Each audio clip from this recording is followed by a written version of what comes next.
সম্মানিত সভাপতি, উপস্থিত আছেন আমাদের মাঝে ডিমলা থানার সাবেক সাংগঠনিক সম্পাদক আমার সেরাসপদ রব্বানী প্রধান। আমাদের মাঝে উপস্থিত আছেন উপজেলা ভাইস চেয়ারম্যান, মহিলা ভাইস চেয়ারম্যান জনাব আয়েশা সিদ্দিকা। উপস্থিত আছেন অত্র ইউনিয়নের সাবেক সাধারণ সম্পাদক ডক্টর রফিকুল ইসলাম। এখানে উপস্থিত আছেন বালাপাড়া ইউনিয়নের সাবেক সাংগঠনিক সম্পাদক ইয়াকুব আলী মেম্বার। এখানে উপস্থিত আছেন অত্র ইউনিয়নের অত্র ওয়ার্ডের ইউপি সদস্য শাহর আলী ভাই,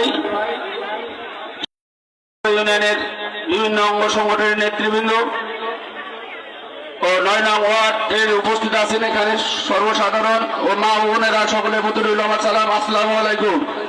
হিন্দু ভাইদের প্রতি রইল আদাব, অন্যান্য জাতির প্রতি রইল শুভেচ্ছা। তা আপনারা কেমন আছেন? ভালো আছেন? আপনারা অনেকে আমাকে চিনেন না। আমি এই ইউনিয়নের সাবেক সভাপতি বিএনপি, এবং ইতিপূর্বে আরেকটা আমার পরিচয় আছে।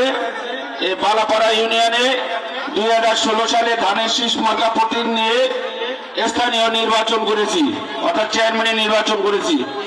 দীর্ঘদিন যাবত আপনাদের মাঝে আমরা উপস্থিত হতে পারি নাই। এই ফ্যাসিস্ট সরকারের বিভিন্ন চাপের কারণে, তাদের এই অন্যায় অত্যাচারের কারণে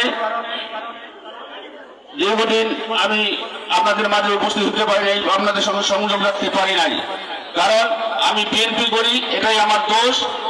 এই দোষের কারণেই আমাকে একাধিকবার জেলে যেতে হয়েছে, মামলা মোকদ্দমায় হয়রানি করা হয়েছে, ব্যবসা প্রতিষ্ঠানে আমার হামলা করা হয়েছে। যাই হোক, আমি বলবো না, ওদিকে যাবো না, ব্যক্তিগত পরিচয় দেব না।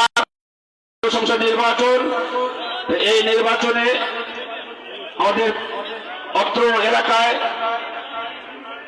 আমাদের দেশ নেত্রী বেগম খালেদা জিয়া সুযোগ্য ভাগনা ইঞ্জিনিয়ার শাহরুল ইসলাম চৌধুরী তুহিন ভাই প্রার্থী।